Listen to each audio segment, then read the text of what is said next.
Il était une fois, dans un petit village, une famille composée de 4 filles et de leurs parents.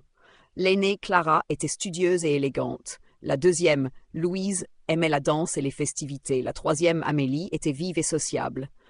La plus jeune, Élodie, était douce et discrète, mais elle était souvent négligée par ses parents. Élodie n'allait pas à l'école, contrairement à ses sœurs, tandis que Clara, Louise et Amélie étudiaient et vivaient leur vie de jeunes filles insouciantes. Élodie passait ses journées à accomplir des tâches ménagères.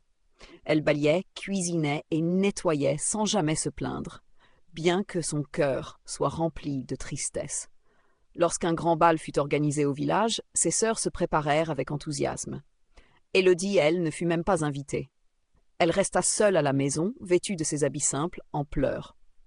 Malgré son isolement, Élodie possédait une beauté et une grâce naturelles que personne ne semblait remarquer.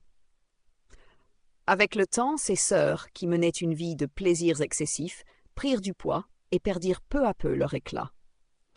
Élodie, quant à elle, devint une jeune femme resplendissante, dotée d'une allure gracieuse et d'une intelligence qu'elle cultivait en secret en lisant les livres abandonnés de ses sœurs. Un jour, alors qu'elle portait du bois au village, Élodie croisa un jeune homme du nom de Gabriel. Il était aimable, cultivé et très respecté. Intrigué par sa simplicité et sa beauté intérieure, Gabriel entama une conversation avec elle. Rapidement, il comprit qu'Élodie était bien plus qu'une simple servante de maison. Elle lui raconta sa vie, ses rêves et ses espoirs. Touché par son histoire, Gabriel décida de l'aider. Grâce à lui, Élodie fut admise dans une école de la région. Elle se montra brillante et apprit rapidement.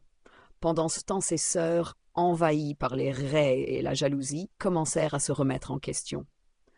Quant à leurs parents, ils furent peu à peu confrontés à la réalité de leur négligence lorsqu'ils virent à quel point Élodie avait réussi à s'élever malgré tout. Quelques années plus tard, Élodie revint au village, cette fois en tant que femme accomplie et respectée. Elle avait fondé une petite école pour aider d'autres jeunes filles négligées à obtenir une éducation. En voyant cela, ses sœurs, ainsi que ses parents, réalisèrent leur erreur. Remplis de remords, ils demandèrent pardon à Élodie qui, avec son cœur généreux, leur pardonna. Elle les réunit et leur offrit une nouvelle chance d'être une véritable famille. Ce fut ainsi qu'Élodie, la petite étoile négligée, devint une lumière pour sa famille et pour tout son village, prouvant qu'avec du courage et du soutien, même les âmes les plus oubliées pouvaient briller de mille feux.